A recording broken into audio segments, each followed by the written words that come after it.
kalau dari sisi fungsi, tetapi dari sisi apa yang dimasukkan dalam itu bisa menjadikan sebagai suatu pengenceran. Sebagai suatu pengenceran. Ya. Saya mau tanya, ketika terjadi satu proses pengenceran, tadi yang menurut saudara ahli itu merupakan bagian dari embalming tadi, formalin tadi, itu sesuai dengan analisa saudara terkait tadi ADME, absorpsi, terus tadi distribusi, terus tadi metabolisme dan ekskresi tadi. Nah, terkait dengan absorpsi tadi, nah bagaimana reaksi yang terjadi di situ? Ya, gini, kalau kita bicara dalam konteks absorpsi, ya, jadi ini kan kejadian ketika sebelum kematian ini kita bicaranya, ya. Jadi ketika zat cyanida diasumsikan dia masuk ke dalam lambung, maka terjadilah proses absorpsi. Nah, dalam proses absorpsi, maka proses itu ditindaklanjuti dengan proses distribusi. Dari proses distribusi, maka dia mencapai target organ mengalami suatu peristiwa metabolisme atau detoksifikasi. Nah, dari detoksifikasi inilah yang kemudian cyanida bisa berubah menjadi tiosianat dalam konteks itu. Itu kan proses sebelumnya, sebelum kematian. Nah, ini yang saya mau tanya adalah proses pada waktu setelah proses terjadinya embalming. Nah, tadi saudara jelaskan proses embalming menurut ahli adalah proses pengenceran. Setelah itu bagian dari proses absorpsi yang ada di lambung itu seperti apa, mohon dijelaskan. Embalming ini adalah suatu cara bagaimana mencegah pembusukan, intinya itu ya. Nah, karena dia mengandung suatu cairan, ya, jika bicara dalam kaitan dengan ada suatu substance di sana, maka cairan yang ada ini kan kalau kita bilang 5% adalah formaldehyde, maka 95%-nya adalah air. Nah, kan dipakai sekitar 3 liter misalnya. Ya. Maka kalau darahnya tadi 4 liter atau 5 liter, maka dengan adanya penambahan cairan formalin itu, maka proses pengenceran dapat dikatakan terjadi. Nah, proses pengenceran dapat terjadi di dalam lambung. Dalam kaitan itu tadi tidak menghilangkan atau mematikan yang namanya cyanida tadi. Nah, sekarang saudara mau saya tanya, saya mau mohon dijelaskan dalam proses pengenceran itu cyanida yang ada di dalam lambung tadi apakah menjadi sulit terdeteksi atau tetap gampang terdeteksi atau mudah terdeteksi? Nah, pengenceran yang namanya formalin hanya sebagian kecil bisa masuk ke lambung. Jadi tidak ada hubungannya. Kita bicara pengenceran ini dalam asumsi kalau dia ada penambahan formalin, maka cairan tubuh yaitu darah dalam hal ini. Dalam hal ini darah. Nah, kalau seandainya di dalam darah, sekarang pengenceran masuk ke dalam darah, kan kemarin fakta yang kemarin bahwa embalming melalui pembuluh darah vena di kaki kalau nggak salah, di paha. Nah, itu di darah itu apakah jejak cyanida itu masih mudah terdeteksi? Ya, kalau tadi dikatakan 297,8 yang tersisa, kalau pengencerannya anggaplah misalnya setengah kali atau dua kalinya, maka pengenceran dari 298 dibagi 2 saja. Kan pengenceran. Jadi V1 kali N1. Jadi V1 volume yang tadi misalnya darah adalah 5 liter, kemudian konsentrasinya adalah 200, sebutlah itu kan sama dengan 14 gram per liter atau 14.000 ppm, ya. Atau ini kemudian terencerkan menjadi ditambahkan menjadi tambah 3, kalau misalnya 3 jadi 5 tambah 3 kan 8. Maka bisa dinilai berapa jumlahnya. Itu setelah embalming, artinya ada zat yang dimasukkan untuk pengenceran yang dapat berfungsi untuk mengencerkan. Sebelum embalming itu apakah ada apa zat lain yang mungkin zat cairan lain yang fungsinya juga pengenceran juga? Ya enggak dong, kan itu kan itu dalam hal ini ketika dia mengalami metabolisme maka terdistribusi dan itu cairan tubuh yang ada di sana, tidak ada tambahan lagi kecuali dia minum, ya, kecuali dia kemudian kalau sudah kita bicara sudah meninggal, yang paling memungkinkan dianggap sebagai suatu pengenceran itulah ketika di embalming tadi, karena cara embalmingnya adalah dengan menyuntikkan suatu cairan ke dalam vena di antara paha itu, dan kemudian itu sekitar 2-3 liter. Itu. Nah, tadi saya sempat singgung ya, singgung, saya juga beberapa menarik keterangan dari saudara ahli. Saya juga ada beberapa literatur yang saudara ahli tulis juga. Tadi saudara membenarkan di sini tulisan yang tadi saya ulangi, mungkin biar lebih ini ada judul tulisan saudara peran toksikologi forensik dalam mengungkap kasus keracunan dan pencemaran lingkungan, gitu saudara. Diterbitkan di Indonesian Journal of Legal Forensic Science 2008. Mungkin saudara masih ingat tulisannya? Ya, itu 2008, tapi poinnya bahwa saya pernah ikut nulis itu ya. Tapi dalam suatu seminar ya, saya jadi pembicara. Tapi itu tulisan saudara. Itu adalah kutipan dari bahan seminar saya. Ya, tapi saya ingin detailnya apa yang tertulis. Nah, intinya gini. Saya mohon penjelasan karena kan tadi saudara jelaskan bahwa kondisi vena sekian ada literatur, ada dan lain sebagainya tadi kan. Tentunya kami juga tidak akan menyikapi literatur yang lain, literatur saudara tulis, makanya supaya ada penjelasan ketika saudara ahli jelaskan tadi bahwa ketika seorang ahli menulis sesuatu bahwa ada tanggung jawab tulisan terhadap tulisan tersebut. Di sini dijelaskan di halaman 536, zat toksik juga kemungkinan dapat mengalami pengenceran dengan adanya proses penyebaran ke seluruh tubuh sehingga sulit untuk terdeteksi. Zat toksik yang dimaksud ada contoh-contohnya, salah satunya adalah cyanida. Nah, menurut pendapat ahli dengan saudara tadi sampaikan alasan saudara tadi, seperti apa? Ya, tentunya kalau ini peristiwanya tulisan itu adalah ketika orang keracunan dan kemudian dia mengkonsumsi sebagaimana normalnya, ini tidak kematian bicaranya. Maka tentunya dong kalau dia bisa minum, bisa minum dan kemudian dia melakukan hal yang memasukkan cairan ke tubuh, maka dengan sendirinya ada pengenceran itu terjadi. Itu bisa. Nah, kalau seandainya tadi dengan media minum ini ada cyanida masuk ke dalam sebuah excitant kopi, kan ada cairan juga di situ, campur cairannya. Nah, kemudian tadi saudara bilang harus diaduk dan lain sebagainya, tercampur intinya. Nah, terminum kan intinya juga cairan juga, bagian dari proses pengenceran seperti yang saudara sampaikan. Nah, tadi saudara sampaikan bagaimana tadi? Kalau seandainya dosisnya kecil atau bagaimana? Coba jelaskan. Coba saya belum jelas nih Pak Jaksa, tolong yang maksudnya ini apa pertanyaannya? Enggak, maksud saya tadi yang saudara jelaskan bahwa di tulisan saudara tadi kan bahwa zat toksik kemungkinan mengalami pengenceran dengan adanya proses penyebaran ke seluruh tubuh sehingga sulit terdeteksi. Ini tulisan saudara. Nah, sekarang kami memberikan tanggapan saudara tadi bilang itu kan diminum, kalau seandainya dalam dosis tertentu diminum bisa hilang. Kita tahu di mana? Jadi kalau kita bicara zat toksik dalam kaitan dengan toksikologi ada aspek kualitatif, ada aspek kuantitatif. Saya kan tidak menyebut kuantitatif dalam konteks itu. Jadi kalau misalnya dia ditemukannya misalnya 5 ppb diencerkan, kan dia akan terencerkan lebih kecil gitu. Tergantung jumlah pengenceran berapa. Itu kan sifatnya generalis.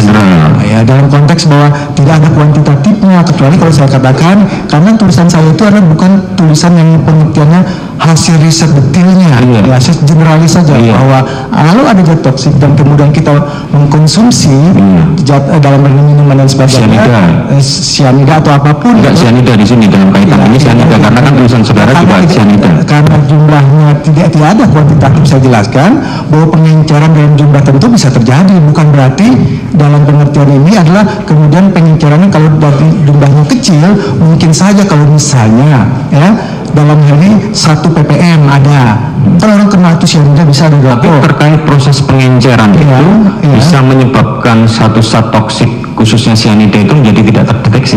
Selama batas deteksi alat itu memang tidak mampu, kita harus validasi dulu alat. Enggak, tapi bisa. Ya, selama batas deteksi, maka saya katakan dalam toksikologi harus ada quality insurance. Bisa saja dia tidak terdeteksi, bisa. Nah, kalau tadi bilangnya kuantitatif, ya. Nah secara kuantitatif itu menurut pengetahuan ahli berapa? Ya, kalau kita bicara tergantung alatnya.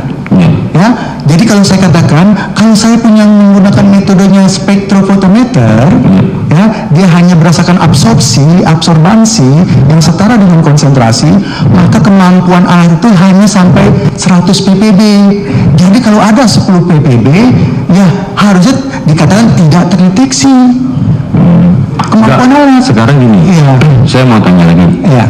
Terkait dengan saudara tadi jelaskan, terminum dalam zat cair itu merupakan bentuk pengenceran. Ya, nah, pertanyaan saya, kalau seandainya cyanida dalam kondisi dosis rendah, dosis berapa yang ini konkretnya dong? Harus ada dong. Harus ada ya? Iya dong. Harus ada. Nah, kalau sekarang dosisnya 298, iya, encerkan, iya, terminum secara oral dan lain sebagainya. Nah, sampai ke lambung tadi itu merupakan apa, zat yang bisa mengalami pengenceran terkait yang tadi saudara sampaikan? Jelas, kalau yang namanya konsentrasi dalam suatu volume, sebut saja misalnya kapasitas atau volume dari lambung 100 ml, terkandung 0,2 misalnya, gitu kan. Kemudian kita minum, ya kan, cairan ya kan masuk, maka kalau kita bicara pengenceran konsentrasinya. Ya. Kalau sekarang tadi menurut ahli tadi dibilang di situ 0,2, ya. Itu termasuk dosis yang seperti apa, sudah selesai? Itu dosis yang dalam konteks toksikologi dia tidak memberikan efek apa-apa. Itu dosis rendah juga? Oh iya, 0,2. Kan saya katakan orang perokok pasif saja, itu bisa sampai 1 ppb, 10 ppb, kemudian minum air saja diizinkan menurut Kemenkes ya, tahun 2008 atau 2009 itu 70 ppb kalau orang meminum tuh mengandung cyanida, nggak ada masalah. Kalau 0,2 itu tidak menyebabkan. Ya iya, 0,2. Nah, ini saya agak bingung juga ketika di sini dituliskan bahwa ini tulisan saudara juga. Ya. Toksikan atau tak toksik dalam kaitan ini cyanida di sini karena ada kolomnya cyanida juga. Ya.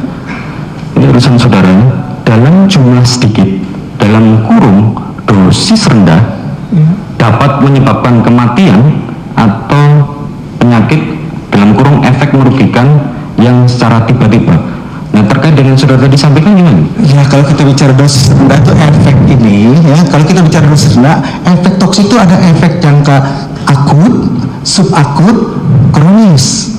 Nah, tadi terkait dengan yang 0,2, kalau menurut saudara kan dosis rendah. Iya. Nah, ini menurut tulisan saudara juga dosis rendah dapat menyebabkan kematian. Rendahnya berapa dulu gitu? Enggak, ini tulisan saudara. Ya, itu kan kuantitas, itu kan tidak terkuantitas. Rendahnya tadi yang 0,2. Oh, tadi kan saudara bilang 0,2 itu dosis rendah. Iya, tapi kan tidak tersentuh, jangan dipaksakan saya omongannya. Oh, enggak, maksud saya gini, itu jelas tidak terkuantifikasi saya bicara dalam konteks bahwa dalam dosis tertentu, dosis rendah dalam ini bisa dia memberikan. Kan semua orang punya kapasitas kemampuan yang berbeda-beda, tapi harus konkret karena efek itu terjadi kalau dosisnya tepat.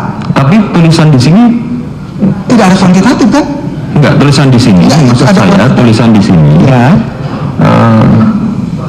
Zat toksik yang dalam jumlah sedikit dalam kurun dosis rendah dapat menyebabkan kematian atau penyakit atau efek merugikan yang secara tiba-tiba. Ya. Nah, maksud saya, apakah tulisan ini memang tervalidasi? Oh, jadi kalau nah gini Pak Jaksa, kalau kita bicara jurnal, ya harus dilihat dulu qualified journal dulu. Qualified journal. Qualified itu gini, yaitu ada tim reviewer. Ya, kemudian baru dievaluasi. Kalau Pak Jaksa menyatakan ini apakah validitas atau tidak, tanya redaksinya. Enggak, saya tanya sumbernya karena ya, sumbernya kalau saya menulis, ya. Mereka yang memvalidasi. Mereka itu siapa? Iya, tim redaksi, kan ada tim redaksi itu. Bukan ini tulisan saudara. Maksudnya saudara, menurut saudara penulisan saudara ini sudah tepat atau belum? Kalau saya katakan dalam ketika ada efek, ya bahkan merugikan dan jangka panjang dan juga itu memang suatu sifat yang generalis umum itu. Tapi bisa berarti ya? Apanya? Bisa menyebabkan, Tergantung, tentunya gini Pak Jaksa ya, dalam konteks kita bicara dalam ini jangan dikaitkan dengan bahwa adanya dosis rendah seperti itu tapi tidak terkuantifikasi, maka kan saya dikatakan mati terus kemudian itu anggap 0,2 itu. Oke, nggak apa-apa. Ya. Nah, sekarang terkait dengan tadi saudara bilang bahwa menjelaskan bahwa ada satu rute paparan cyanida dari mulai oral, dari mulai sampai kerongkongan, sampai lambung dan lain sebagainya, itu efeknya itu terkait dengan kematian itu apakah jangka waktunya lama atau sedikit? Dan kapasitas tadi 298 Pak Jaksa, kalau bicara efek kematian bukan seorang toksikolog poin itu. Toksikolog menyatakan keberadaan zat tersebut dan kemudian potensi risiko. Tapi di tulisan saudara ini di sini ditulis saat toksik cyanida gejalanya 1 kematian cepat. Ya, itu kan tulisan sifatnya umum. Ya, bahwa dalam kita menulis tuh boleh dong kita mengatakan ini gejalanya kematian dan sebagainya. Tapi kalau kita bicara dalam kaitan dengan adanya suatu zat, ya itu pernyataan kematian itu harus ditentukan oleh. Jadi menurut saudara, saat toksik cyanida itu gejalanya memang kematian cepat. Ya, kalau dalam jumlah yang signifikan. Iya, kematian cepat. Kematian cepat gini ya, jangan diartikan kemudian orang minum terus mati. Tidak. Karena ada proses apne.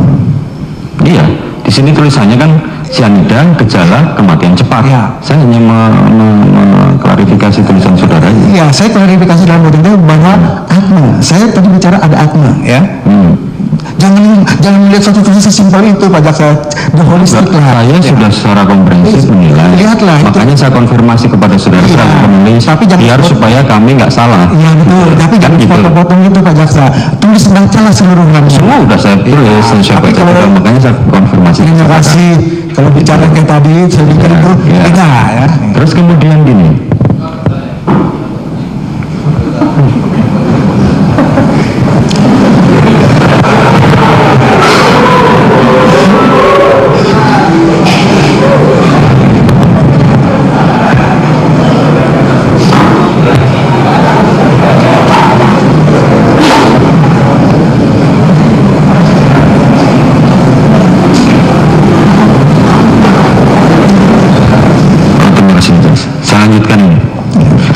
Tadi saudara dalam analisa saudara jelaskan bahwa tadi bagian-bagian ini mungkin saya butuh penjelasan karena istilah-istilah toksikologi. Tadi ada sebab eksternal, medium, dan lain sebagainya. Terus tadi bilang ADME, kemudian ada biomarker. Tadi yang mau saya tanya, tadi kan ditanyakan bahwa biomarker itu tanda atau gejala? Biomarker itu indikasi keberadaan. Jadi trace, maka tadi saya katakan bahan kimia itu berupa materi. Berarti itu indikasi. Ya, indikasi adanya zat. Adanya zat. Bukan kimia. Itu apakah bisa dipersamakan dengan gejala? Beda. Beda. Ya. Berarti biomarker itu tadi indikasi. Jadi apakah dalam orang kasus keracunan cyanida itu penggunaan biomarker itu menjadi hal yang memang sudah tervalidasi? Pasti ya, pasti itu ya. Nah, apakah ada indikasi-indikasi yang lain yang mempengaruhi biomarker tadi? Maksudnya apa ya Pak? Jadi ada biomarkernya tadi apa aja Pak Jaksa? Biomarker itu terjadi ketika suatu zat kimia mengalami metabolisme atau detoksifikasi, ya, seperti tadi saya katakan benzen. Kadang-kadang peneliti sulit menemukan benzen. Kenapa demikian? Karena dia mengalami suatu metabolisme atau detoksifikasi, atau bahasa umumnya juga dikatakan biotransformasi. Dia berubah. Tapi setiap zat kimia tertentu mempunyai produk yang spesifik hasil perubahan itu. Itulah yang disebut bioindikator. Jadi bioindikator itu biomarker yang fix. Jadi kalau ketika kita cari benzen sulit kita temukan, kita bisa temukan TTMA dan SPMA. Dalam kasus cyanida, ya, sudah firm bahwa jika dia masuk dan mengalami metabolisme, produk yang utama dihasilkan 70-80% adalah tiosianat. Jadi kalau mencari yang namanya cyanida, kalaupun nanti kita tidak temukan tapi ada tiosianat, tiosianat adalah majority. Kalau kita yakin bahwa adanya cyanida. Nah, persoalan tadi juga saya dari awal kan cyanidanya pun saya dalam konteks itu saya meragukan dalam konteks dari awal tuh yang tabel pertama. Ya, kalau itu cyanida tadi saya katakan 7.900 ya, cyanida yang ada di gelas itu dengan cara seperti yang dilakukan oleh Vietnam ASP-nya Vietnam Ice itu, selingkuhan itu yang ada di sekitar itu pasti mengalami gejala bahkan pingsan. Itu sifatnya baik secara kualitatif atau kuantitatif? Ya, kualitatif dan kuantitatif. Semuanya? Oh iya, kalau terhidrolisis. Kenapa? Karena HCN akan menguap pada suhu 25 derajat. Di Indonesia 25 derajat itu jarang kita temukan, pasti 28-30. Artinya dia cepat begitu. Nah, ini saya bingung lagi nih di tulisan saudara ini dalam sebagian kasus cyanida itu biomarker terhadap dalam paparan memberikan indikasi paparan bersifat semi kuantitatif dan kualitatif. Oh iya? Nah, ini tadi bilang kualitatif dan ini semi. Maksudnya begini Pak Jaksa, dalam pengertian kita bicara bertemu kualitatif, ya artinya ada zat tersebut. Dan kuantitatif jumlah tersebut nanti bisa di-refer berapa sebenarnya cyanida. Itu ada, kan dia cyanida menjadi tiosianat itu ada reaksi kimia. Jadi saya mau tegaskan bahwa itu semi kuantitatif dan semi kualitatif atau kualitatif dan kuantitatif.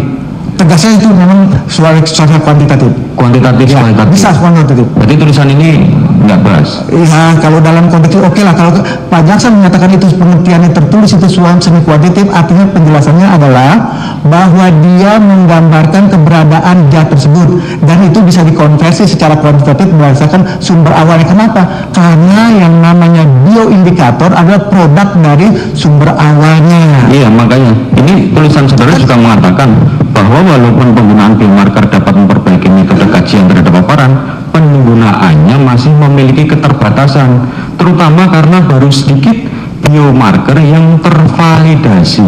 Ya jelas dong, kalau yang kita bicara cyanida kan sudah WHO sudah menentukan, sudah valid.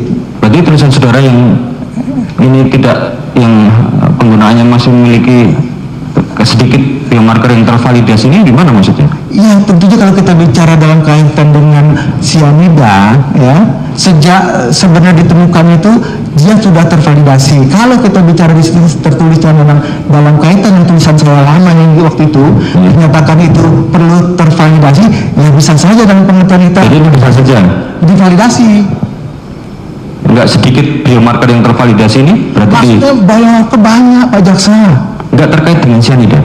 Maksudnya sedikit tervalidasi apa maksudnya sini?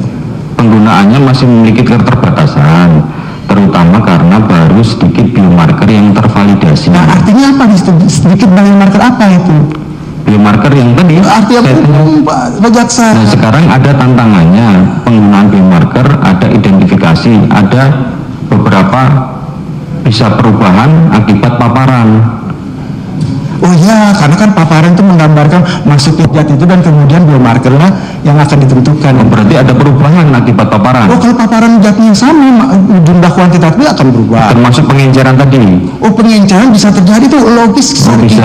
Kalau pengenceran sih bisa. Bisa ya. Dalam berubah ya. Tentunya bukan berubah hilang. Iya. Gantung kuantitasnya. Tapi berubah ya. Ada perubahan. Tapi tetap dulu V1 kali N1 V2 kali N2 dihitung dulu supaya eksak dulu, jangan generalisir karena tidak bisa, itu ada hukum kimia dalam perhitungan. Pengenceran ada hitungan kimia. Oke. Tadi saudara cerita, tadi saya sampaikan terkait dengan tadi saya mau menampilkan, karena ini rusak ya, menampilkan tentang visum. Salah satu analisa saudara, apakah ada visum et repertum? Bahan analisa saudara. Oh, Itu kan saya memang dalamnya pernah dibahas, tapi saya memang tidak ada kan gitu. Bukan, maksud saya mau tanya terhadap bahan kajian saudara tadi yang disampaikan oleh penasihat hukum, apakah ada visum et repertum? Visum et repertum dalam BAP saya memang tidak dapat khusus itu, tapi kita berdiskusi ya. Dapat nggak saudara? Tidak ada yang sesuai dengan. Tidak ada. Berarti kalau tidak. Sesuai yang tertulis tadi, ada 6 item itu kan? Tadi kenapa diuraikan data-datanya? Berapa? Datanya kan diuraikan tadi. Iya. Ada juga visum et repertum. Anda bilang katanya nggak dapat. Nggak ada. Dari mana itu? Visum. Diserahkan dari Visum itu. Visum et repertum dari dokter forensik ada nggak bahannya?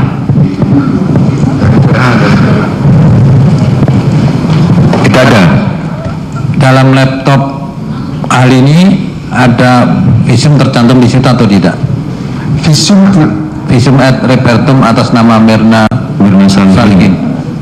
Di situ saya lihat ada. Atau mungkin dari operator ini. Ini coba lihat.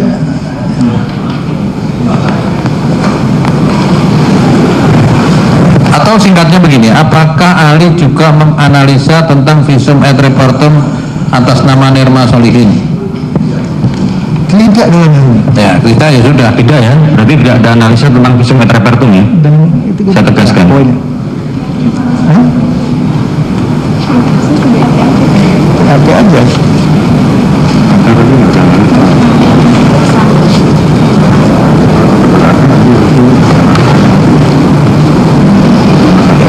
Ya.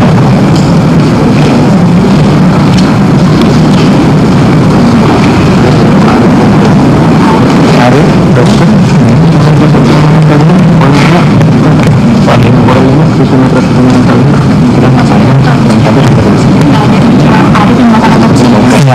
Ya ini ada, tapi dalam penelitian ini adalah Dr. Arif Wahyono yang saya dapat ini, yang diperiksa untuk didengar pendapatnya dalam keterangan sebagai saksi ahli dokter spesialis forensik untuk visum et repertum. Tadi yang waktu ditayangkan kita capture fotonya di nomor 5, visum et repertum atas nama Wayan bin Sahin.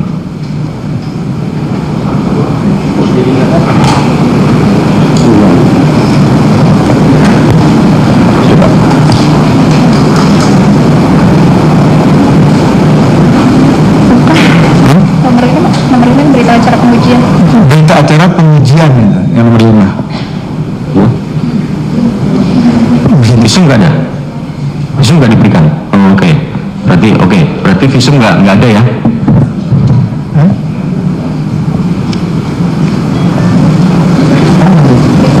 Berita acara. Iya itu. Ya artinya gini. Sekarang saya mau tanya gini. Saya mau tanya, cyanida menurut pengetahuan ahli itu bersifat korosif tuh. Cyanida secara Menurut pengetahuan saudara ahli bersifat korosif tuh. ya secara alamiah dia memiliki sifat korosif, tetapi sifat korosif itu juga tergantung keberadaan cyanida berapa pH-nya. Iya enggak, saya mau. Enggak, itu harus korosif. jelas. Secara umum dia korosif, tapi tingkat keparahannya tergantung pada kondisi pH. Ya. Ya, itu poinnya. Jadi bisa bersifat korosif ya? Bisa secara gini, Pak Jaksa, bahan kimia secara alamiah mempunyai sifat bahaya, itu firm. Apa saja bahan kimia. Tetapi sifat bahaya itu akan mengalami suatu efek atau respon tergantung pada dosis dan juga kondisinya. Oke, tergantung dosis dan kondisinya. Iya. Tapi secara sifat gejala Iya. tadi merupakan suatu zat korosif ya? Secara sifat memang, Iya. secara sifat Itu tapi cukup kita perlu tahu karena tadi apa namanya saya perlu karena saudara ini, karena pertanyaan saya terkait dengan visum dan visum yang apa namanya yang tadi diberikan itu tidak menjadi bahan kajian, makanya saya nggak lanjutkan itu ya. Nanti mungkin dilanjutkan teman saya.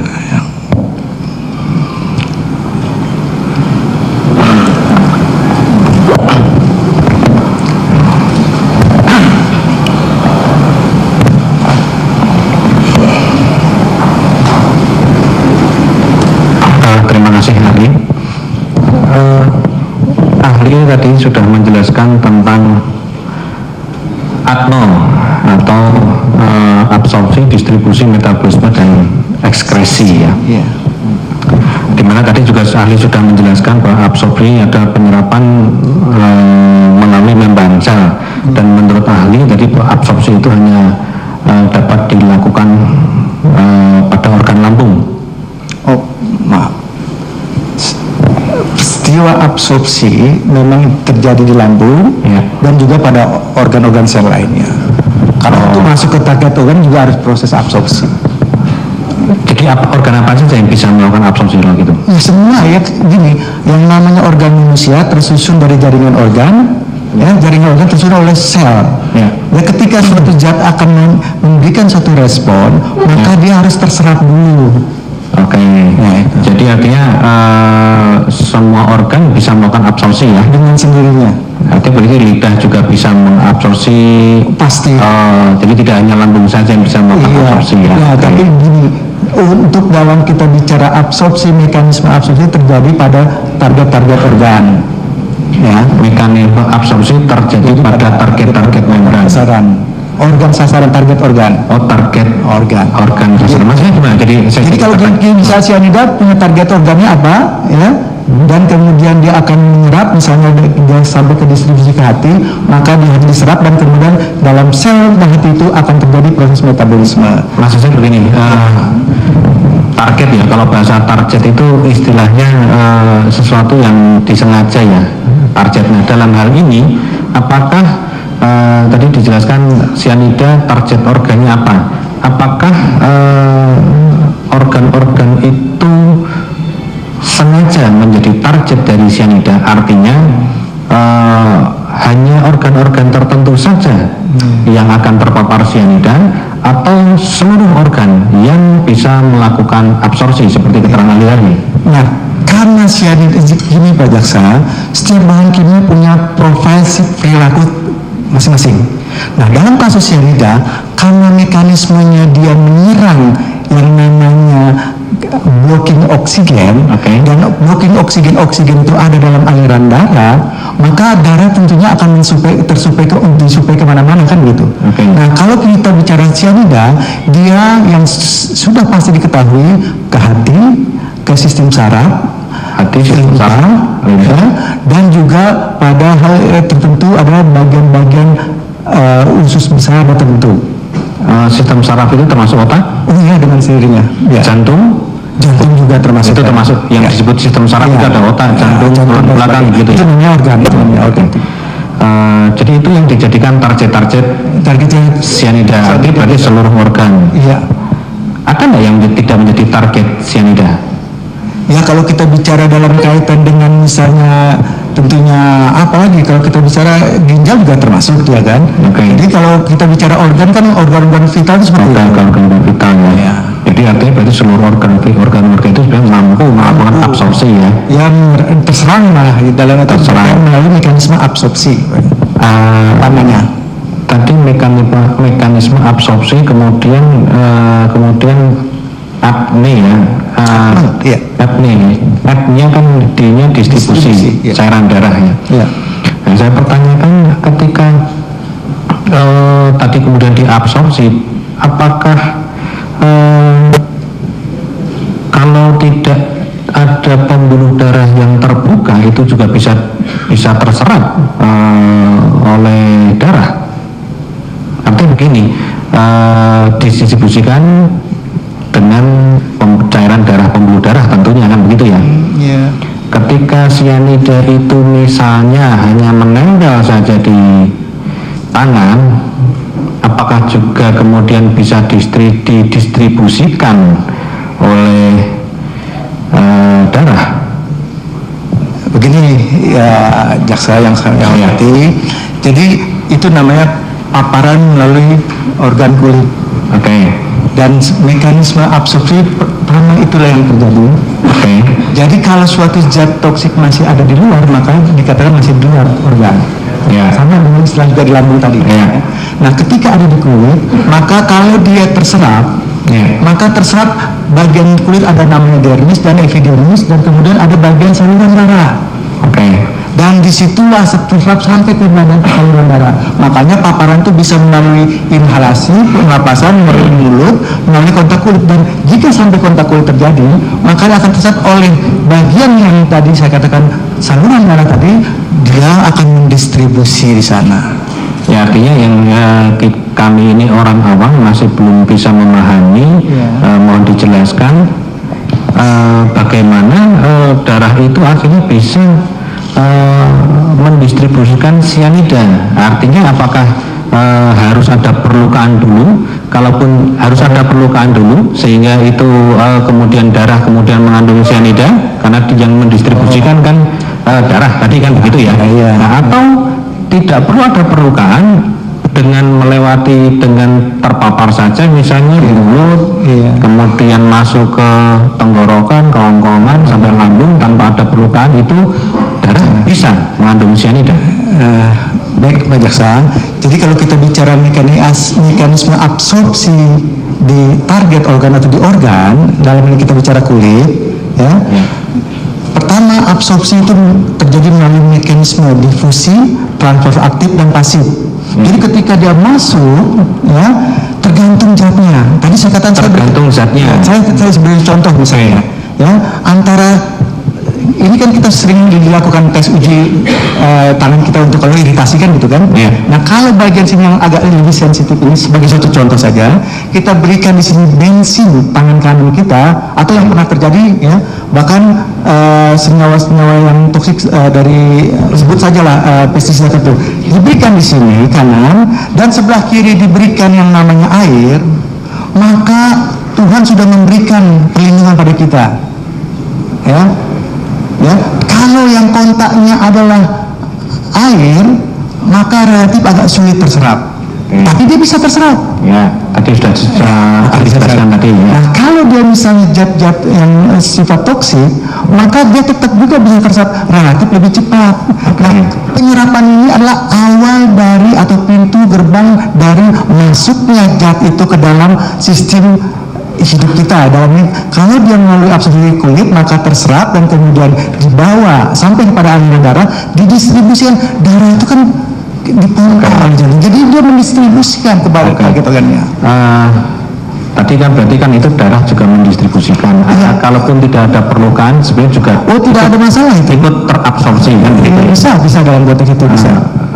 Tadi juga ahli sudah menjelaskan bahwa cyanida ataupun NaCN ya, dalam hal ini, dalam kasus ini misalnya ini ada NaCN lah, sudah diyakini adalah NaCN. Tadi sudah ahli juga tapi bukan HCN, maaf ya, bukan HCN ya. Soalnya ini saya lihat jangan antara NaCN itu karena berbeda ya. Supaya clear dulu. Oke, makasih. Misalnya dalam kasus ini atau tidak dalam kasus ini, misalnya sudah ada satu sudah diyakini, sudah dipastikan ada NaCN. Contoh kasus sudah jelas ada dalam kopi begitu ya. Tadi juga sudah dijelaskan bahwa NaCN itu sifatnya basah. Basah itu yang kemudian cyanida yang bersifat basah itu yang kemudian mengakibatkan korosif. Ya. Nah, nilai berapa biasanya? Nilai pH berapa yang menyebabkan korosif? Contoh kasus atau dipastikan misalnya 13 begitulah ya. Misalnya 13 ya. Misalnya 13. Harus tidak Pak Jaksa ya. Kemudian ahli tadi juga menyatakan 13 ataupun 11 itu juga bisa menyebabkan korosif kan begitu ya. Lebih besar dari 11 orangnya. Lebih besar dari 11 orang. Oke, itu menyebabkan korosif. Ya. Apa sepengetahuan ahli, korosif itu apakah juga merupakan perlukaan? Korosif itu apa juga merupakan sebuah luka begitu? Oke, luka. Tanya saya dalam konteks itu. Jadi begini, kalau mengenai luka dan tidak luka itu kedokteran Pak Jaksa, tapi dalam konteks kimia yang bersifat korosif, jika suatu bahan yang melebihi pH 11,5 atau lebih kecil dari sama dengan 2 dan dia merusak sistem jaringan dan mukosa, itu didefinisikan korosif. Oh, jadi korosif itu zatnya korosif begitu ya? Zatnya yang mampu, punya kemampuan. zatnya memiliki kemampuan untuk merusak. Iya. Untuk membuat menjadi. Tapi sebenarnya istilah korosif itu istilah sebuah kemampuan suatu zat untuk merusak, atau korosif itu adalah sebuah istilah yang menjelaskan tentang adanya sebuah perlukaan. Ini supaya itu saya nggak tahu itu istilah kedokteran, tapi dari aspek kimia, suatu bahan kimia dikatakan bersifat korosif, itu merusak, mampu memiliki kemampuan untuk merusak suatu jaringan dan mukosa, dan syaratnya pH-nya lebih besar dari 11,5. Ya, gitu. Kalau begitu ahli juga berarti tidak bisa tidak menjelaskan ketika dalam hal korosif tadi kan ahli tidak bisa itu perlukan atau tidak, ahli tidak bisa. Itu dokter. Oke. Ya. Selanjutnya, kalaupun terjadi korosif dalam istilah kimia, dalam pengetahuan kimia, apakah juga berarti lebih mudah terserap cyanida itu ke dalam darah? Maksudnya gimana Pak Ari? Pak Jaksa ya? Ya, ini kan ada tadi menjelaskan tentang distribusi itu ataupun absorpsi dan distribusi dilakukan adalah absorpsi itu bisa saja kulit ini pun kan bisa terabsorpsi, mengabsorpsi, tergantung dari zatnya. Kalaupun sesuai, cocok dengan kondisi kulit, maka lebih mudah terabsorpsi. Nah, saya tanyakan, ketika ahli meskipun tidak bisa menjelaskan dari sisi kedokterannya apakah korosif itu luka atau tidak, tetapi dalam istilah dan pengetahuan ahli tentang sifat zat yang korosif ataupun merusak, apakah menjadikan absorpsi cyanida itu menjadi lebih cepat ketika ada korosif daripada tidak korosif? Lebih cepat itu. Jadi kemampuan absorpsi tergantung pada sifat kimianya, bukan bicara korosif. Jadi kimia itu ada yang namanya struktur anorganik, ionik, ada struktur kimia yang sifatnya organik, non polar dan polar. Itu agak susah yang saya gambarkan. Tapi konkretnya, kalau kita bicara absorpsi, kaitannya bukan korosifnya. Kita bicara dari struktur dan sifat bahan kimianya. Apakah dia hidrofil suka akan lemak, atau dia hidrofil suka akan air? Enggak, maksudnya kan begini. Itu nggak ada hubungannya dengan yang namanya korosif. Maksudnya kan begini. Korosif tadi kan secara kimiawi itu kan merusak. Merusak jaringan. Kemampuan dari zat kimia yang bisa merusak jaringan. Kemampuan dari zat kimia untuk merusak. Gitu. Nah, ketika terpapar suatu zat, dalam hal ini cyanida dengan kadar lebih dari 11,5 yang dan pH melebihi 11,5 yang sehingga mempunyai sifat korosif atau mempunyai sifat merusak, maka organ yang merusak tadi terusak pH 11 di atas 11,5 kadar NaCN itu sifatnya merusak. Nah, terhadap organ yang terusak oleh cyanida dengan kadar 11,5 itu apakah lebih cepat terserap cyanida tersebut ke dalam darah daripada yang kemudian tidak rusak? Tidak ada hubungannya dia terserap dalam darah. Tidak ada hubungannya. Karena ini bicara lain konteksnya. Bukan itu.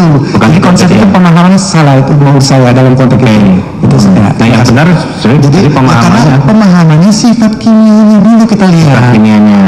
Polar non polar. Itulah kerja, karena di situ ada membran. Yang saya jelaskan tadi. Nah, kembali ke masalah Adna tadi, yaitu adalah absorpsi, distribusi, metabolisme, dan ekskresi. Tadi sudah dijelaskan bahwa itu menyerang target-target organnya sehingga tidak mampu untuk menangkap oksigen. Begitu. Nah, itu yang tadi catatan saya. Pak Jaksa. Prinsip kerja dari cyanida adalah memblocking oksigen yang ada dalam darah. Memblocking oksigen yang ada dalam darah. Karena kita tahu darah kita, hemoglobin kita mengandung darah. Dengan terblocking itu berarti organ tidak mampu menangkap oksigen, begitu? Dengan demikian, kalau kita bicara di organ, maka organ kan ada sistem pernapasan membutuhkan oksigen. Di mana di situ ada suatu yang namanya enzim. Ya, enzim itulah yang kemudian bekerja mengoksidasi reduksi, ada oksigen ditarik, dilepas, tarik, ada ikatan-ikatan yang terjadi. Nah, ketika ada cyanida dengan sifat afinitas yang kuat 2-3 kali kemampuan dia, maka adanya cyanida mengalahkan oksigen tadi. Persaingan di situlah kalah dia tuh yang namanya oksigen. Artinya berarti oksigen tidak bisa terserap begitu? Tidak bisa terikat. Tidak bisa terikat. Bahasa ahli tidak bisa terikat gitu ya. Terikat dengan Fe tadi, dengan hemoglobin, maka kekurangan oksigen. Ya, artinya organ-organ itu mengalami kekurangan oksigen. Bahasa awamnya yang bisa mudah saya terima. Karena terpapar cyanida, maka organ-organ itu akan tidak mampu menyerap oksigen. Terikat dengan oksigen. Terikat. Nah, ketika tidak mampu oksigen, tidak mampu terikat, itu efeknya ya tentunya kan proses yang namanya kehidupan normal, oksidasi reduksi itu terjadi pada bagian yang Fe tadi di hemoglobin. Jadi kalau itu tidak terjadi, jadi sistem pernapasan sel terganggu. Akhirnya sistem pernapasan sel terganggu. Tadi sudah dijelaskan semua organ bisa mengabsorpsi. Menurut pendapat ahli, apakah berdasarkan literatur ataupun dari ahli mungkin membaca ataupun melakukan penelitian juga, organ mana sih yang sebenarnya lebih dulu mengalami kerusakan karena tidak mampu mengikat oksigen? Ya, kalau kita bicara dalam konteks sel pernapasan, kita bicara dalam konteks kerja dari suatu enzim, itu enzim bekerja itu di masing-masing organ itu membutuhkan oksigen. Nah, kalau kita bicara dalam konteks cyanida ataupun zat, maka didistribusi oleh darah itu ke hati. Hati mendetoksifikasi karena banyak sel-sel yang mampu mendetoksifikasi, atau dia kemudian mencapai target organ lain. Nah, maksud saya siapa tahu dulu, apakah itu berurutan? Artinya selalu hati dulu, atau bisa organ lain lebih dahulu yang mengalami ketidakmampuan mengikat oksigen? Pak Jaksa, yang namanya darah itu bekerja itu dari mulai diserap dan kemudian beredar, dan hati adalah karunia Tuhan yang diberikan pada kita yang selalu bersiap mendetoksifikasi. Jadi hatilah itu, kita bersyukur dalam hal ini. Jadi Tuhan memberikan kita proses mendetoksifikasi. Artinya sebelum cyanida itu secara umumnya ada di hati. Artinya cyanida itu sebelum sampai ke otak misalnya, sebelum sampai ke jantung misalnya, itu sebenarnya sudah terdetoksifikasi oleh hati dulu. Selama dosisnya mampu dan kapasitas enzim yang pada hati mampu mendetoksifikasi. Berkaitan dengan kuantitas dan kualitas. Benar, Pak Jaksa. Nah, pertanyaannya adalah ketika jauh di atas kuantitas dan kualitas yang dimiliki oleh hati untuk mendetoksifikasi, apakah organ-organ lain itu juga terpapar? Artinya lebih dulu mana? Ini kita bisa, saya kan pengen tahu sebenarnya mana yang lebih dulu mengalami kegagalan untuk mengikat oksigen. Apakah bisa digeneralisir? Pasti hati dulu yang tidak mampu mengikat oksigen, atau berdasarkan kuantitas dan kualitas cyanida yang masuk, bisa macam-macam dulu. Nah, ini secara umum kita bicara bahwa yang namanya darah dan distribusi darah itu ke hati, Pak Jaksa. Dan jadi ketika ada zat apapun yang ada dalam darah, hati mendetoksifikasi, berupaya gitu. Jadi seberapapun yang masuk, awalnya adalah hati kita berupaya dulu mendetoksifikasi. Jadi ada bagian-bagian zat yang bisa dan mampu didetoksifikasi. Makanya ketika kita bicara dosislah penentu itu obat atau kematian dalam kaitan efeknya, bahwa ketika yang masuk dalam jumlah yang lebih kapasitas, maka dalam ini hati dan enzim yang ada itu tidak mampu. Nah, kemudian tentunya kan darah tetap beredar, dan kemudian mencapai target organ lain, dan di organ itu kan punya sel. Di sel itu ada mitokondria yang melakukan proses detoksifikasi. Ketika dosisnya terlampau besar, matilah dia. Mati juga. Artinya berarti tidak bisa dipastikan juga ya organ mana yang sebenarnya mengalami kegagalan dalam mengingat oksigen itu. Oh, itu kedokteran tahu. Kedokteran yang tahu ya. Tahu itu. Kalaupun akhirnya misalnya ini dipastikan ini kasus dalam situasi dan kasus yang kita hadapi ini misalnya sudah bisa dipastikan ini ada Vietnam Ice Coffee dengan kadar 298 miligram per liter yang terlarut misalnya lagi sudah bisa dipastikan 20 mililiter. Ya. Vietnam Ice Coffee itu asumsinya ya, gitu, asumsi ya, kita asumsikan seperti itu dulu. Apakah kadar itu cukup tinggi atau cukup rendah untuk hati melakukan detoksifikasi? Dan kalaupun ini bagaimana pendapat ahli sebenarnya mana yang kemudian akan terpapar oleh organ mana yang kemudian terpapar yang tidak mampu untuk melakukan ikatan oksigen sehingga itu tadi kemampuannya untuk melakukan fungsinya masing-masing tentunya menjadi berkurang lah seperti itu. Gimana? Gini Pak Jaksa, dalam konteks toksikologi saya bicaranya ya. Jadi zat cyanida kan ada dalam darah, dia beredar di distribusi, ya masuk ke hati dalam ini 80%. Kebanyakan penelitian membuktikan 80% yang namanya berkurang. Bukan mengalami detoksifikasi. Mengalami detoksifikasi 80%. 80%-nya. Oke. Nah sisanya bisa saja 20%-nya misalnya seperti itu. Dan dalam penelitian ini adalah bahwa kita melihat organ itu jangan parsial, itu tubuh kita bekerja serentak, Dok. Tubuh kita bekerja serentak begini. Iya, dalam penelitian kita hidup kan bukan hati dulu bermula kan gitu. Iya dong. Semua satu sistem namanya sistem organ tubuh. Iya. Saya batasi karena selebihnya itulah dunia kedokteran. Dalam konteks toksikologi, maka darah ini yang harus dijaga jangan sampai kekurangan oksigen. Itu. Kalaupun nanti bekerja serentak itu tadi bekerja begini, ada kemungkinan serentak ya. Ya kita nggak bisa lah. Maaf Pak Jaksa supaya jelas juga clear juga. Jangan bicara suatu organ itu ini hati aja yang utama gitu. Tidak. Kita semua satu sistem lah. Oke. Jadi itu sebenarnya bekerjanya berbarengan. Nanti ketika satu terpapar, semua juga terpapar begini. Bukan dunia kedokteran yang lebih tahu, tapi intinya bahwa tidak bisa parsial melihatnya. Tidak bisa parsialnya. Nah, kalaupun tidak bisa parsial, maka sebenarnya apakah metabolisme itu terjadi terjadi berurutan dalam arti absorpsi dulu, distribusi, baru metabolisme, baru terjadi metabolisme, atau sebenarnya saat diabsorpsi distribusi juga terjadi, metabolisme juga terjadi. Pak Jaksa, suatu organ tersusun oleh jaringan. Jaringan tersusun pada bagian yang kecil namanya sel.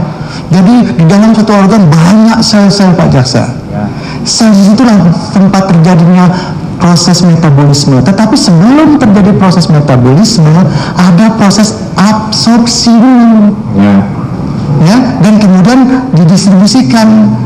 Dan kemudian dimetabolisme pada bagian yang saya tunjukkan tadi di mitokondria.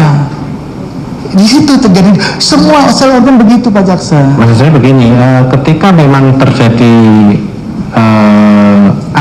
terjadi absorpsi dan distribusi, apakah sempat tidak tubuh ini melakukan metabolisme?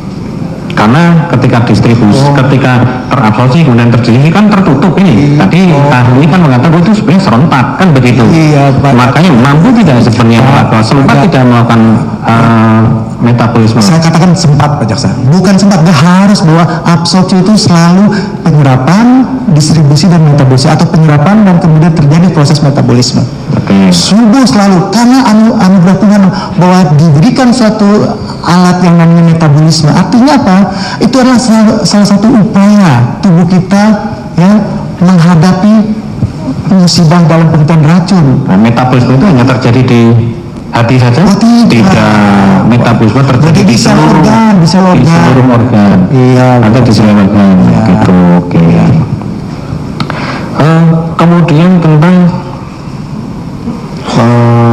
proses ekskresi ya, di pembuangan. Tadi ahli juga menjelaskan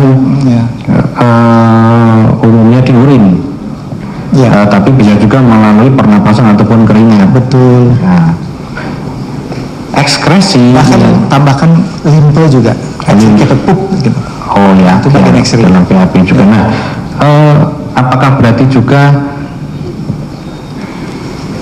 perlakuan ekskresi atau apa ya, proses ekskresi dalam contoh yang saya ilustrasikan tadi, kadar sianida senyawanya berupa apa, itu juga sudah terjadi ekskresi selain absorpsi, distribusi, dan metabolisme. Tadi kan ahli menjelaskan itu bersama-sama kan begitu ya, jadi tak di seluruh organ. Iya, jadi kita bicara fungsi organ ekskresi Pak saya. Itu ada proses, dia kan terbawa oleh darah dan kemudian oleh ginjal kita, ada namanya bagian alveolus alveoli yang kemudian dia memfilter. Kalau ini masih mengandung zat yang dibutuhkan oleh tubuh kita, dengan otomatis dibalikan lagi. Itu proses tidak segampang yang kita katakan tadi. Tetapi proses ekskresi adalah suatu zat yang memang tidak difungsikan dan tidak berguna lagi oleh tubuh kita. Tuhan memberikan kita bahwa zat ini diupayakan untuk keluar. Zat ini diupayakan untuk keluar gitu ya. Lalu mekanisme ekskresi, proses Pak Jaksa, proses yang perlu dipahami, ada proses di situ. Oke. Ya. Sementara cukup dari saya, ada tambahan? Kami selanjutkan saudara ahli. Ya. Saudara ahli, dalam keilmuan toksikologi, apakah seseorang yang memiliki keahlian ilmu toksikologi dapat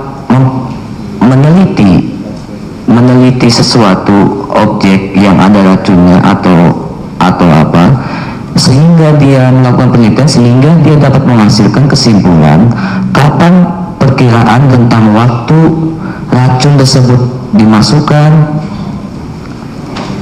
Bisa nggak dengan keilmuan toksikologi itu seseorang menentukan kapan racun itu dimasukkan ke dalam objek? Terima kasih. Jadi gini Pak Jaksa, tadi saya sudah buat grand design itu. Jadi ketika kita bicara eksternal sumber, ya sebenarnya itu bukan hanya toksikologi kurang berperan di situ. Ya, yang lebih berperan adalah ketika kita bicara zat itu teratme. Disitulah ahli toksikologi. Karena dia akan mempelajari mekanisme perilaku bahan kimia ini, yang begini bagaimana kejadiannya, yang itu bagaimana kejadian. Itu adalah keahlian ahli toksikologi, khususnya bidang saya toksikologi kimia. Jadi kita bisa memprediksi, oh kalau jadi seperti ini, kalau di proses ATME seperti apa. Tapi kalau kita bicara itu sumbernya bisa ahli lingkungan, bisa apa. Tapi dalam aspek toksikologi hanya minta, oh ada sumbernya. Tetapi poin yang paling penting dalam ahli toksikologi adalah ketika bicara ATME. Nah, kalau yang dalam konteks di kopi dan sebagainya itu relatif, itu sebenarnya bukan urusan, boleh katakan bukan urusan toksikologi, harusnya begitu. Iya, seperti semacam kalau kita menemukan mayat, kita dengan ahli kedokteran itu bisa tahu kapan mayat itu mati, misalkan gitu kan. Nah, ini kan bersifat juga racun, ada sisanya, dia teliti dengan bermain dengan metode-metode yang ada dalam toksikologi. Apakah, yang pertanyaan saya tadi, apakah dia berwenang atau memiliki kemampuan untuk memperkirakan tentang waktu penuangan racun di dalam objek? Tidak, harusnya tidak. Karena dia lebih bicara apakah ada zat itu di dalam tubuhnya. Itulah toksikolog. Itulah toksikolog murni itu. Kalau dia bicara memprediksi begini, itu adalah asesor, pengkajian dia. Boleh saja orang kimia, orang atau dokteran dan sebagainya. Tapi ahli toksikologi yang benar-benar di ahli toksikologi berbicara bagaimana perilaku mekanistik zat ini di target organ. Dan makanya perlu dilakukan yang namanya testing, yaitu monitoring biomarker itu. Itulah sebenarnya, dan hasil itu disampaikan kepada kedokteran. Saudara ahli, tadi saudara ahli mengatakan bahwa apabila ada kandungan zat cyanida di dalam kopi dengan kadar 7.400 mg per liter sampai dengan 7.900 mg per liter, maka itu dampaknya itu orang-orang yang ada di sekitar itu akan pingsan atau ada efeknya lah ya terhadap seseorang yang ada. Apakah itu ada rentang jarak berapa meter atau apa? Oh gini, kalau itu Bapak Jaksa, itu ada bidang lembaga internasional yang namanya NIOSH, OSHAS, ya. Itu ada lembaga-lembaga yang mengatur threshold limit. Dia punya parameter STEL, short term exposure limit. Itu ada bicara dan sebagainya, dan kemudian makanya bau adalah bidang ACGH dan NIOSH, itulah yang punya kewenangan. Dia menentukan. Di Indonesia Kementerian Tenaga Kerja menetapkan kalau ada kebauan sekian-sekian, ini sudah harus diantisipasi. Dan sekian kalau misalnya sampai tadi saya katakan 7.400 ppm berupa cyanida yang jelas dia dalamnya gas karena dia akan berubah, maka kalau 7.400 saya yakin orang yang terdekat di sana ya pasti akan terpapar, karena kuncinya adalah paparan. Keyakinan yang saudara katakan tadi, apakah saudara pernah melakukan percobaan dengan kadar 7.400 mg per liter sampai dengan 7.900 mg per liter? Dampaknya seperti apa? Apakah saudara pernah melakukan percobaan? Terima kasih Pak Jaksa. Setelah kejadian ini ya, saya sudah 2-3 kali lakukan di lab. Baunya itu 7.400. Terakhir nanti sore mungkin seharusnya saya dapat ada suatu berita, surat apa namanya, maaf saya mungkin langsung saja saya dipanggil oleh suatu TV iNews. Pak Budan, saya ingin membuktikan seperti apa sih sebetulnya. Itu kami lakukan 7.400 ppm. Itu semua sama seperti yang Pak Gegel dalam berita acara, panik semua. Kenapa demikian? Karena itu gas sangat beracun. Saya bilang tutup, close semua, hindarkan. Itu saya lakukan yang terakhir, dan saya katakan kalau di sidang ini ingin membuktikan, saya siap untuk itu. Apakah bahan-bahan yang saudara gunakan dalam melakukan pengujian tersebut? Ya, kalau kami punya lab. Bahan-bahannya apa saja? Ya itu sama bagaimana kejadian ice Vietnam kopi dibuat. Yang terakhir yang poin yang dikatakan ketika adanya yaitu cyanida dicantumkan setelah ada kopi dicampur panaskan dan sebagainya. Itu yang poin yang kita acara Pak Gegel ini sudah mendukung kuat itu, bahwa terjadinya yang namanya penguapan berupa asam gas cyanida itu. Kami lakukan 4 seri. Kami lakukan. Dan ini juga Pak Jaksa ingin saya sampaikan, ketika dicampurkan pun pada tahap yang pertama setelah 10 menit, kalau di berita acara tidak tulis, setelah 10 menit ini tuh menguap semua Pak Jaksa. Setelah 10 menit, tidak berdasarkan kejadian-kejadian yang dipoinkan poin 6 di BAP-nya saudara Gegel. Tapi yang pertama pun kalau dicermat itu setelah 10 menit menguap ya Pak Jaksa. Iya, itu dilakukan sama. Misalkan komposisinya cyanida pasti sama. Nanti sore. Sekarang begini, saudara berarti kan pernah juga mendapatkan data tentang percobaan yang dilakukan oleh Pak Gegel. Betul. Dia juga melakukan percobaan dengan komposisi yang sama 700-400 mg sampai 7.900 mg per liter dengan menggunakan 4 penalis. Tapi alhamdulillah penalis tersebut pernah memberikan kesaksian di sini dan tidak apa-apa, dia mencium. Iya. Aduh, saya kasihan orang itu ya. Kenapa demikian Pak Jaksa? Sekarang kita buktikan lagi lah orang itu. Kita lakukan lagi. Kita lakukan, atau di sini saya siap melakukan itu, karena ini bukti, dan saya melakukan itu. Itu adalah konyol kalau ingin dilakukan itu.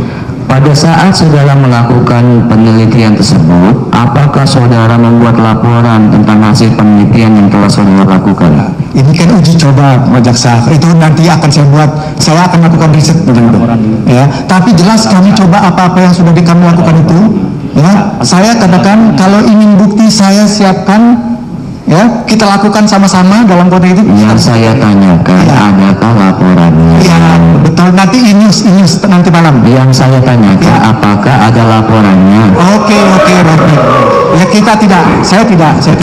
Terima kasih. Menambahkan satu pertanyaan ahli ya. Izin, saya pengen bisa minum sebentar.